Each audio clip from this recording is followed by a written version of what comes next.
আমরা বেশিরভাগ মানুষ রমজান মাসে ফজরের নামাজ পড়ে এসে ঘুম দেই। আপনার যদি রাতে ঘুম না পুরে আবার দিনে ডিউটি থাকে, ঘুম একটু যদি যাওয়াই লাগে, তো ফজরের পর পর ঘুমাবেন না। আলহামদুলিল্লাহ, আমাদের বাসায় আমরা এটার প্র্যাকটিসটা প্রতি বছর খুব হার্ডলি করার চেষ্টা করি। ফজরের পর পর কোনো ঘুম নেই, ফজরের পর একটু কোরআন তেলাওয়াত করেন। প্রথম প্রথম চোখ ভেঙে আসবে, কারণ আপনি ভোর রাতে উঠছেন, অভ্যাস নাই। তো যাতে চোখে ঘুম না আসে সেজন্য নানান বুদ্ধি বাইর করে ঘুম দূর করেন, একটু উঠবস করেন। ওই টাইমে বসে ফজরের পরে আপনি তেলাওয়াত করেন, জিকির আজকার করেন, সকাল সন্ধ্যার দোয়াগুলো পড়েন, এটা দোয়া করেন, রমজানের কিছু আমল করেন। এশাকের নামাজের ওয়াক্ত হয়ে গেছে, 2 রাকাত নামাজ পড়ে এরপর আপনি পারলে দরকার হলে শুয়ে যান, কিন্তু ফজরের পর পর শুয়ে যাবেন না। এটা একটা ভুল, কারণ নবী করিম সাল্লাল্লাহু আলাইহি সাল্লাম সকালের এই সময়টার জন্য দোয়া করেছেন, আল্লাহুম্মা বারিক লি উম্মতি ফি বুকুরিহা, আল্লাহ আমার উম্মত জন্য সকালের সময়টাতে বরকত দান করুন। আর ওই সময় আপনি ঘুমায় থাকছেন। তো রমজান মাসে আমরা এটা একটা ভুল করি, এটা আমরা করব না যথাসম্ভব। তারপর 14 নম্বর ভুল হলো, আমরা যারা নিয়মিত আজানের জবাব দেই, আজানের জবাব দেওয়া একটা আমল, আপনারা জানেন তো, মুয়াজ্জিন যা বলে তার সাথে সাথে তা বলা, তার পরপর সেটা বলা। মুয়াজ্জিন যখন আল্লাহু আকবার বলে, তখন আপনিও আস্তে আস্তে করে আল্লাহু আকবার বলবেন। মুয়াজ্জিন আবার যখন আল্লাহু আকবার বলবে, আপনিও আল্লাহু আকবার বলবেন। মুয়াজ্জিন যখন আশহাদু আল্লা ইলাহা ইল্লাল্লাহ বলবে, আপনিও আশহাদু আল্লা ইলাহা ইল্লাল্লাহ বলবেন। মুয়াজ্জিন যখন আশহাদু আন্না মুহাম্মাদুর রাসূলুল্লাহ বলবে, আপনি কি বলবেন? আশহাদু আন্না মুহাম্মাদুর রাসূলুল্লাহ বলবেন। অনেকে সাল্লাল্লাহু আলাইহি সাল্লাম পড়ে, সাল্লাল্লাহু আলাইহি সাল্লাম পড়বেন হলো আযানের শেষে, কিন্তু আযান চলাকালীন আশহাদু আন্না মুহাম্মাদুর রাসূলুল্লাহ বলবেন। সহিহ মুসলিমের আযানের জবাব দেওয়ার অধ্যায়ে পরিষ্কারভাবে নবী সাল্লাল্লাহু আলাইহি ওয়াসাল্লাম শিক্ষা দিয়েছেন। ইমাম মুয়াজ্জিন যখন বলবে, ইযা ক্বালা আশহাদু আন্না মুহাম্মাদুর রাসূলুল্লাহ ফাকুলু আশহাদু আন্না মুহাম্মাদুর রাসূলুল্লাহ, তখন আমরা আশহাদু আন্না মুহাম্মাদুর রাসূলুল্লাহ বলবো। এরপর হাইয়া আলাস সালাহ হাইয়া আল ফালাহ যখন বলবে, তখন লা হাওলা ওয়ালা কুওয়াতা ইল্লা বলবো। এরপর আল্লাহু আকবার বললে তাই বলবো, লা ইলাহা ইল্লাল্লাহ বলার সময় তাই বলবো। তারপরে আযানের জবাব দেবো, দুরূদ পড়বো, দোয়া পড়বো। এই যে আযানের জবাব, এটাতে লাভ হয় কি জানেন? মুয়াজ্জিন আযান দিয়ে যেই সওয়াব পায়, আযানের যারা মুখে জবাব দেয়, মুয়াজ্জিনের সাথে সাথে বলে, তাদেরকে আল্লাহ তাআলা সমপরিমাণ সওয়াব দান করে। আর মুয়াজ্জিন কি পরিমাণ সওয়াব পায় সেটা কি জানেন? কোন মুয়াজ্জিন যদি আল্লাহকে খুশি করার জন্য আযান দেয়, দুনিয়ার উদ্দেশ্য তার কাছে না থাকে, বরং আল্লাহকে খুশি করাটাই তার উদ্দেশ্য থাকে, তাহলে এই মুয়াজ্জিনের ফজিলত হলো, ওই মুয়াজ্জিনের আযান শুনে যত মানুষ মসজিদে আসবে, ওই ওয়াক্ত নামাজে যত মানুষ শামিল হবে, সবাই যে পরিমাণ সওয়াব পাবে, যার যার অ্যাকাউন্টে যাবে, বোনাস হিসাবে সবার সমপরিমাণ সওয়াব মুয়াজ্জিনকে দেওয়া হবে। আর আপনি মুয়াজ্জিনি না করে শুধু আযানের জবাব দিলেও সেই মর্যাদা বোনাস হিসেবে আল্লাহ তাআলা আপনাকে দান করবেন। এই হাদিসের ফজিলত একবার আরো 10, 12, 13 বছর আগে কোন এক জায়গায় আমি বলেছিলাম, সৌদি আরবে থাকতে। তখন এক ভদ্র মহিলা আমাকে বললেন, হুজুর, এই হাদিসটা আপনার কাছ থেকে শেখার পর, জানার পর থেকে আমি মক্কা শরীফের লাইভ আজান নিয়মিত ওই টাইমে, আমি রেডিও শুনি না, মোবাইলে বিভিন্নভাবে লাইভ আজানটা আমি শোনার চেষ্টা করি এবং ওই মুয়াজ্জিনের সাথে সাথে জবাব দেওয়ার চেষ্টা করি। কারণ আমার যখন এটা জানা হলো যে মুয়াজ্জিন যত পরিমাণ সওয়াব পাবে তত পরিমাণ সওয়াব পাওয়া যাবে, তো মক্কার মুয়াজ্জিন সাহেবের আজান শুনে যত মানুষ প্রতি ওয়াক্তে নামাজ পড়ে, এত বেশি নামাজ তো দুনিয়ার অন্য কোনো মসজিদে প্রত্যেক ওয়াক্তে পড়ে না। সো আমি লক্ষ লক্ষ মানুষের নামাজ পড়ার সময় সওয়াব, মুয়াজ্জিনের পরিমাণ পেতে চাই, সেজন্য মক্কার লাইভ আজানটা আমি ফলো করি। আমি অবাক হয়ে গেলাম, মানুষ আল্লাহর সন্তুষ্টির জন্য কত ভাবে চেষ্টা করে, অথচ আমরা হেলায় হারিয়ে ফেলি। আপনার মহল্লার যে আজানটা সবার আগে আপনার কানে আসে, আপনার মহল্লার আজান, ওটা জবাব আপনি দিবেন, এরপর বাকিগুলো আপনি দিতে পারলে দিবেন, না দিতে পারলে না। এই যে আজানের জবাব, এই আজানের জবাবটা আমরা অনেকে 12 মাসে একটু আধটু দেওয়ার চেষ্টা করলেও, রমজান মাসে মাগরিবের নামাজের আজান, এটার জবাব নিয়মিত আজানের জবাবকারীরাও দেয় খুব কম। এটা রমজানের একটা ভুল। কেন দেয় না?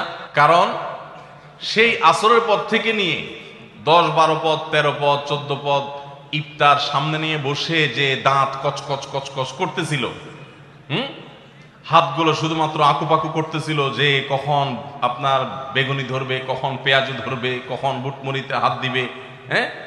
যখন আকুপাকু করতেছিল, সূর্য ডুবছে, মুয়াজ্জিন সাহেব আল্লাহু আকবার হাঁকা শুরু হয়েছে, আর হুমড়ি খেয়ে অমনে ঝাঁপায়া পড়ছে, খাইতে খাইতে কখন আজান শেষ হয়ে গেছে টেরও পায়নি। ঠিক না বে ঠিক?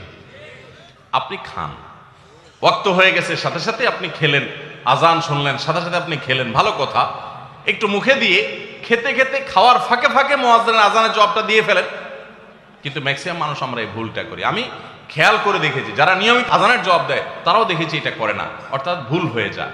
তাহলে আমরা লক্ষ্য করবো তো ইনশাআল্লাহ, মাগরিবের সময় ইফতারের ফাঁকে ফাঁকে আমরা আজানের জবাব দিয়ে দিব। 14 নম্বর ভুলের কথা জানলাম, রমজান কেন্দ্রিক আমাদের 14 নম্বর ভুল জানলাম যে আমরা ইফতার খেতে খেতে মাগরিবের আজানের জবাবটা ভুলে যাই। এটা ভুলা উচিত না। রমজান মাস তো আরো বেশি করে করবেন, অন্যান্য মাসে করেন আপনি, রমজানে ইফতার অজুহাত দিয়ে মাগরিবের আজানের জবাব দিচ্ছেন, এটা তো গ্রহণযোগ্য হতে পারে না।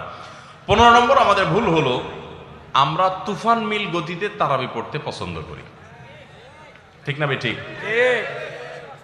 আমরা চেষ্টা করি আমাদের মোবাইল যদি 4G গতি থাকে তারাবি যেন 5G হয়। সব কিছুতে স্পিড ভালো না, সব কিছুতে স্পিড ভালো না। আপনার নেটের ক্ষেত্রে স্পিড যত বেশি হবে তত ভালো, বুঝলাম।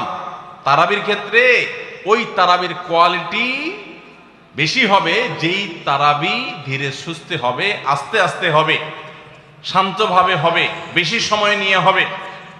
আমরা এখনো এত অজ্ঞানতার মধ্যে আছি ধর্মের ব্যাপারে যে আমাদের অনেক এলাকার মুসল্লিদেরকে আমি দেখেছি, এখনো দেখা যায় কম্পিটিশনে লিপ্ত হয়। এক এলাকার মুসল্লি অন্য এলাকার মুসল্লিরা দেখলে বলে, দোস্ত তোদের তারাবির কি অবস্থা? বলো যে দোস্ত ভালোই, তো নতুন হাফেজ নিয়োগ পাইছে তোদের এখানে, তারাবি কতক্ষণ লাগে? বলো দোস্ত 1 ঘন্টা 5 মিনিট। তো এবার আগের দোস্ত বলে যে বলস কি, আমার তো 55 মিনিটে শেষ। মানে খুব প্রাউড ফিল করতেছে যে আমাদের হাফেজ এত তুখোড় হাফেজ যে 55 মিনিটে শেষ করে ফেলা। শুনেন, হাফেজদের একটা গোমর বলি আপনাদেরকে। গোমরটা হইল, হাফেজদের জন্য তাড়াতাড়ি পড়াটা অনেক সহজ, আস্তে পড়া এটা সব হাফেজ পারে না। বুঝতে পারছেন? যারা গাড়ি চালাইতে পারেন, ড্রাইভিং জানেন, তারা ভালো করে বুঝবেন। গাড়ি জোরে চালাইতে খুব বেশি যোগ্যতা লাগে না, গাড়ি আস্তে চালানোর জন্য যোগ্যতা লাগে। আমি জীবনে যখন প্রথম গাড়ির স্টিয়ারিং হুইল ধরে শেখা শুরু করি, আমাকে ট্রেনিং দিছে নেপালের একজন ভাই, আমার সহকর্মী, সৌদি আরবে ছিলেন, আলেম মানুষ, মদিনা ফারেক, শেখ রিয়াজুল হক। তো উনি আমাকে স্টিয়ারিং ধরে যখন আমি গাড়ি চালানো শুরু করছি, আপনারা যারা গাড়ি চালানো শিখাইছেন বা শিখতে দেখছেন দেখবেন, নতুন নতুন যারা ড্রাইভার হয় একদম বিসমিল্লাহ বলে মানে শুরু করে, যখন সাধারণত রাস্তাঘাট ফাঁকা থাকলে ভোরে এরকম সময় তো চালায়, তো তখন রাস্তা ফাঁকা পায়, আপনার স্ক্যালেটার চাপ দিলে গাড়ি ভোঁ ভোঁ করে দৌড়ায়, শান্তি লাগে, আরো জোরে চাপ দেয়, আরো জোরে দৌড়ায়, শান্তি লাগে। তখন দেখবেন পাশে থাকা লোক বলে আস্তে আস্তে, মানে বেশি জোরে, কারণ আপনি কন্ট্রোল করতে পারবেন না।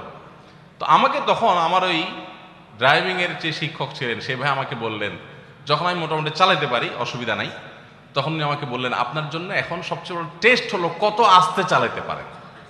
বিশেষ করে ম্যানুয়াল গিয়ারের গাড়ি যদি হয়, আর যদি পরীক্ষা হয় সবচেয়ে আস্তে চালানো, তো নতুন ড্রাইভার বেশিরভাগই ফেল করবে, কারণ আস্তে চালাতে গেলে একটু পরে স্টার্ট বন্ধ হয়ে যাবে, ব্যালেন্স রাখতে পারবে না। তো আমি দেখলাম ঠিক আমারও সে একই অবস্থা হচ্ছে, আস্তে তো পারি না।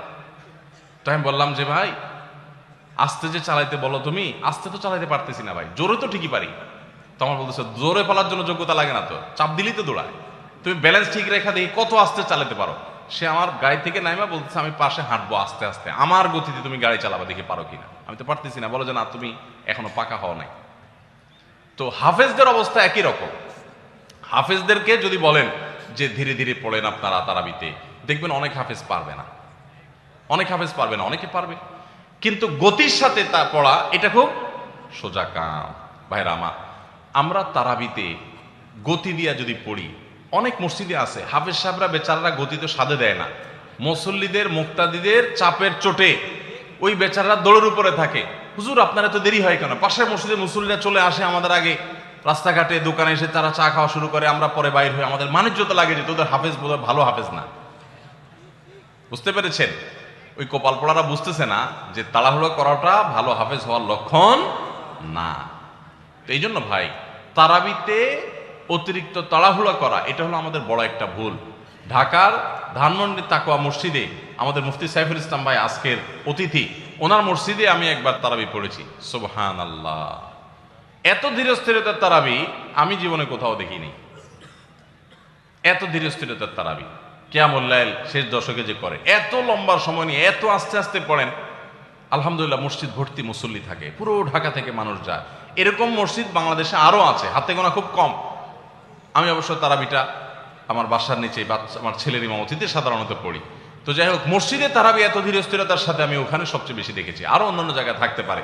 এই জন্য ভাইরা আমার, রমজানের ভুলগুলোর একটা হলো যে তারাবিতে তাড়াহুড়ো করি আমরা। তাড়াহুড়ো করবেন না।